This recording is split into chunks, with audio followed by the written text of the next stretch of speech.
Саламатсыңдар ма балалар? Сабағымызды бастаймыз. Білім беру саласы, әлеумет, оқу қызметі, экология негіздері. Сабақтың тақырыбы қоршаған ортаның тазалығы. Сабақтың мақсаты балаларды қоршаған ортаның қоқыспен ластану мәселесімен таныстыру. Қоршаған ортаның тазалығы табиғат үшін де, адамзат үшін де өте маңызды. Қоршаған ортаның таза болуы адам үшін де өте пайдалы. Адам ерте кезден ақ табиғатты аялап, оны кейінгі ұрпаққа ағаш отырғызып, бұлақтардың көзін ашып, қоршаған ортаны ластамауға үйретіп отырған. Балалар, бұл қоқыс қалдықтары, тұрмыстық қалдықтар да қоршаған ортаға зиян. Олар ауаға түрлі улы газдар бөліп шығарады. Өзен көлдердің тазалығын сақтау, қоқыс қалдықтарын лақтырып кетпеу керек. Балалар, саяхат кезінде тағам қалдықтарын шашып кетпеу керек. Саяхат кезінде орманға от жағуға болмайды. Ол орман өртіне әкеліп соғуы мүмкін. Зауыттан шыққан түтін ауаны ластайды. Зауыттан шыққан лас суды өзен көлге ағызу, ол балықтардың өлуіне әкеліп соғады.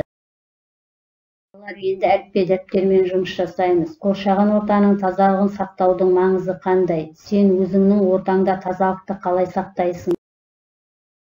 Қоршаған ортаның тазалығы үшін ағаштар отырғызу, ағаш діңін әктеу, қоқыстарды жинау қажет.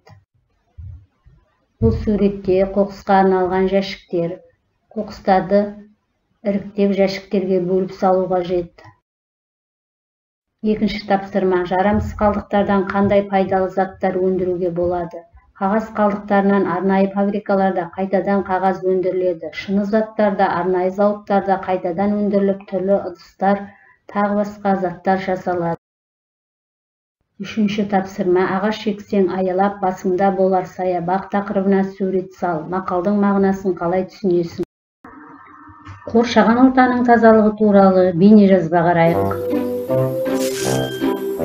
Аға, қалдықтарды неге әртүрлі жәшікке саламыз? Оларды қоқыс төгетін жерге апарғанда бәрібір араласып кетпей ме?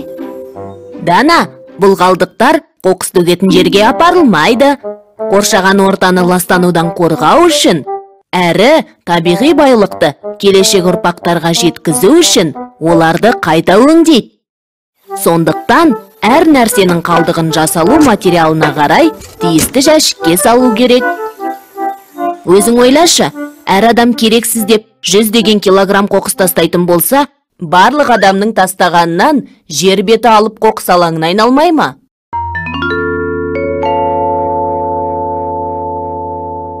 Расында да солай. Олардың біразы биологиялық қалдықтар болғандықтан шіріп, топыраққа сіңіп, жоқ болып кетеді. Бірақ көптеген қалдықтар биологиялық емес, яғни олар топыраққа сіңбейді. Кейбіреулері бойларынан улы заттар бөліп, топыраққа, суға, ауаға зиян келтіріп, тіршілік атаулыға қауіп төндіреді.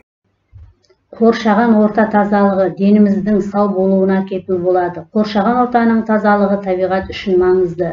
Қоршаған ортаны ластамау, қоқыстардан тазарту ол біздің міндет. Сондықтан қоршаған ортаны табиғатты аялайық.